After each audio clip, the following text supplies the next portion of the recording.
Shalom Bapak Ibu dan Saudara yang terkasih. Selamat bertemu kembali pada minggu ketiga di bulan Maret ini. Kiranya kita berada dalam keadaan sehat dan di dalam sukacita yang dari Tuhan. Sesuai kalender gerejawi, minggu ini adalah minggu Judika yang mengingatkan kita untuk tetap memohon keadilan dan perlindungan Allah pada saat kita mengalami masa-masa yang sulit dalam kehidupan beriman kita. Melalui khutbah pada minggu ini, kita akan mendengarkan firman Tuhan yang membimbing kita dalam pengenalan kepada Allah yang penuh kasih setia itu. Marilah kita awali pembacaan firman ini dengan berdoa. Terpujilah Engkau ya Allah kami, Khalik langit dan bumi. Kami menghampiri hadirat-Mu yang kudus, rindu akan firman. Semoga firman ini menguatkan kami dalam setiap pergumulan yang kami alami. Roh Kuduslah yang memimpin hati dan pikiran kami, dan kiranya firman ini menguasai kehidupan kami. Dengarkanlah permohonan kami ini ya Allah, yang kami alaskan hanya di dalam nama Yesus Kristus Tuhan kami. Amin. Bapak Ibu dan Saudara sekalian yang terkasih dalam nama Yesus Kristus. Surat Ibrani adalah surat yang ditujukan kepada orang-orang percaya yang sudah menerima Yesus sebagai juru selamat. Tujuan surat ini adalah untuk menguatkan iman percaya mereka, karena mereka banyak mengalami penderitaan. Mereka dianiaya dan harta benda mereka dirampas. Akibat tekanan yang luar biasa beratnya, banyak jemaat yang menjadi lemah dan putus asa. Bahkan sudah ada yang murtad kembali kepada kepercayaannya semula. Situasi ini menempatkan jemaat di dalam kondisi yang berbahaya. Sebab ternyata banyak dari antara mereka yang belum dewasa dalam iman, belum mampu saling menopang dalam situasi yang penuh pergumulan itu. Ada kekhawatiran bahwa mereka akan menyerah dan meninggalkan Tuhan. Itulah latar belakang dituliskannya surat Ibrani ini, yang bertujuan untuk menasihati jemaat supaya mereka bertekun dengan keyakinan iman yang teguh. Ketika mereka memohon keadilan, maka Allah mendengarkan seruan itu dan menguatkan mereka. Itulah juga yang akan kita dengarkan melalui nats khotbah pada Minggu Judika tanggal 21 Maret tahun 2021. Sebagaimana tertulis di dalam surat Ibrani pasal 5 ayat yang ke-5 sampai dengan ayat yang ke-10 dengan topik Kristus pokok keselamatan.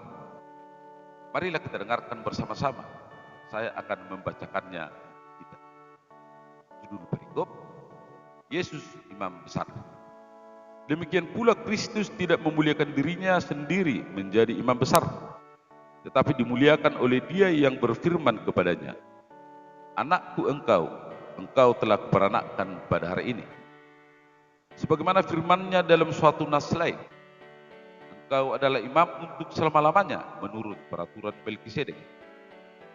Dalam hidupnya sebagai manusia, Ia telah mempersembahkan doa dan permohonan dengan ratap tangis dan keluhan kepada Dia yang sanggup menyelamatkannya dari maut, dan karena kesalehannya Ia telah didengarkan. Dan sekalipun Ia adalah anak, Ia telah belajar menjadi taat dari apa yang telah dideritanya.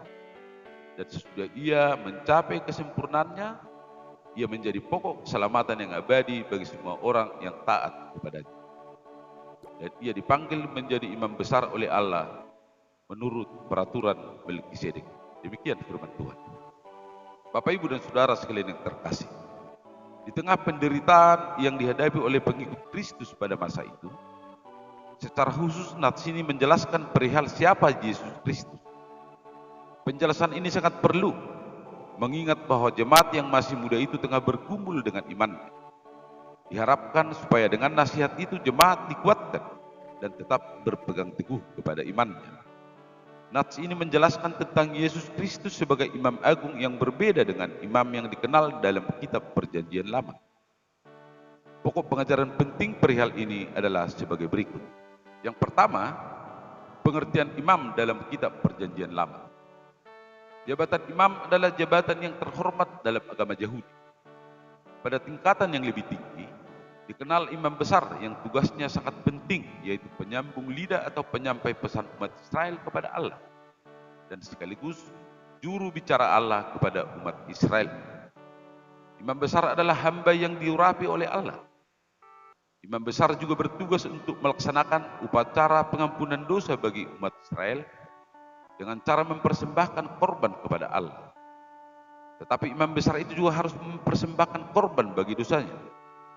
Imam tidak boleh mengambil kehormatan bagi dirinya sendiri. Justru imam harus mengerjakan tugas panggilannya, yaitu demi kehormatan dan kemuliaan Allah. Yang kedua, Yesus Kristus adalah imam besar yang agung. Berbeda dari imam pada perjanjian lama, Yesus Kristus adalah imam yang langsung diutus oleh Allah. Imam yang adalah anak Allah dan menjadi imam untuk selama-lamanya. Yesus dilambangkan dengan imam Melkisedek yang menjelaskan bahwa Yesus adalah yang datang dari atas, dari Allah, bukan pilihan manusia dan tidak mungkin digantikan oleh siapapun. Dan tidak sama dengan imam dari suku Lewi dan juga tidak sama dengan imam Harun. Yesus adalah imam yang tidak berdosa, imam yang rela berkorban sebagai tebusan atas dosa manusia. Dia adalah imam sekaligus korban, sekali untuk selama-lamanya. Yesus adalah imam yang taat kepada Allah, menyerahkan seluruh pergumulannya kepada Allah, dan dengan rela menjalani apa yang menjadi kehendak Allah. Yesus adalah imam yang penuh kasih dan ketaatan, yang memungkinkan manusia diperdamaikan dengan Allah, dan dialah satu-satunya pengantara Allah dengan manusia. Demikianlah penjelasan singkat dari nats ini tentang Yesus sebagai imam besar yang agung, yang mati disalibkan sebagai tebusan atas dosa manusia. Imam yang kemudian bangkit dan naik ke surga, menyediakan tempat bagi orang-orang yang percaya. Dialah juru selamat manusia, dan dialah pokok keselamatan manusia. Bapak, Ibu, dan saudara sekalian yang terkasih dalam nama Yesus Kristus, firman Tuhan di atas jugalah yang menjadi nasihat bagi kita, jemaat pada masa sekarang ini. Ketika kita berada dalam situasi yang penuh pergumulan, ketika kehidupan beriman kita diuji oleh penderitaan yang berkepanjangan, dan ketika salib yang kita pikul terasa sangat berat, maka ingatlah akan Yesus Kristus sebagai imam besar yang agung, yang adalah pokok keselamatan kita. Untuk menopang dan menguatkan kita, ingatlah 4 hal berikut ini. Yang pertama, bertahanlah di dalam Yesus. Yesus sebagai imam agung yang sejati adalah juga manusia yang sejati.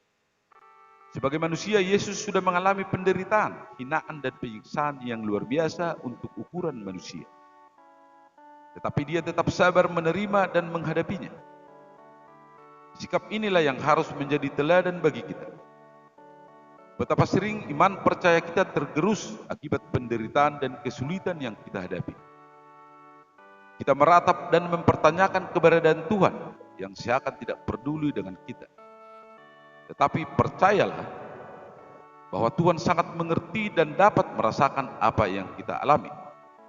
Sebab Yesus pun pernah mengalami dan merasakannya. Dia pasti menolong kita. Dan oleh karena itu, bertahanlah. Yang kedua, bertahanlah dalam iman. Sudah barang tentu kita banyak mengalami pencobaan di dalam hidup kita sehari-hari, termasuk dalam hal yang berkaitan dengan kehidupan beriman kita. Hal itu bisa terjadi di lingkup pekerjaan, di dalam kehidupan sosial, di bidang politik, dan lain sebagainya. Firman ini mengingatkan kita untuk tetap setia dan bertahan dalam iman. Iman tidak boleh kendor. Dan satu hal yang menjadi peringatan bagi kita di zaman ini, bahwa kesenangan juga bisa mengalihkan fokus kita dari Tuhan.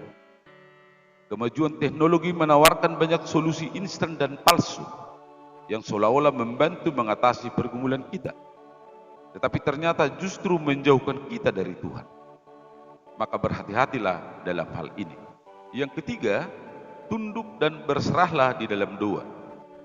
Doa adalah sesuatu yang paling banyak kita bicarakan, tetapi sangat sedikit kita pergunakan. Manfaat doa bukan sekedar untuk memperoleh jawaban instan dari Tuhan. Melalui doa, roh kita berada dalam jalinan kontak pribadi dengan Tuhan.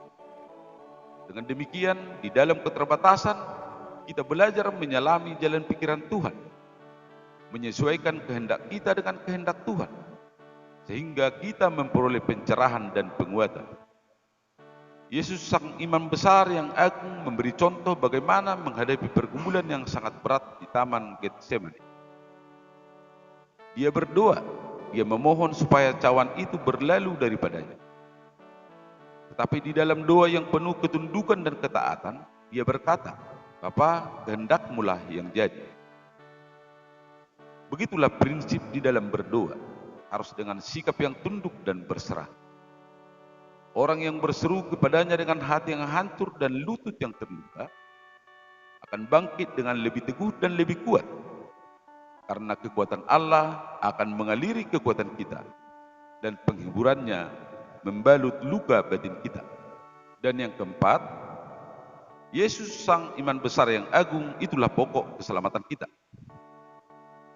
Keselamatan tersedia bagi kita hanya di dalam Yesus Kristus. Dia datang dari atas, menjadi manusia dan diam bersama dengan kita. Dialah imam yang memberi diri sebagai korban yang memperdamaikan kita dengan Allah. Manusia tidak sanggup menyediakan keselamatan bagi dirinya sendiri. Oleh karena itu, peganglah teguh iman percaya kepada Yesus Kristus yang membawa keselamatan bagi kita dan tunduk kepadanya, melakukan perintah-perintahnya, karena kita adalah umat yang tebusnya. Bapak, Ibu, dan Saudara sekalian yang terkasih dalam nama Yesus Kristus. Pada bagian akhir dari khotbah ini, epistel mengingatkan kita untuk senantiasa menjaga hati dan jiwa kita dari hal-hal yang tidak berkenan di mata Tuhan. Sebab di hati dan di dalam jiwa kita lah Tuhan menuliskan perjanjian baru yang membawa kita kepada keselamatan. Dan keselamatan itu hanya melalui sang imam besar yang agung, yaitu Yesus Kristus.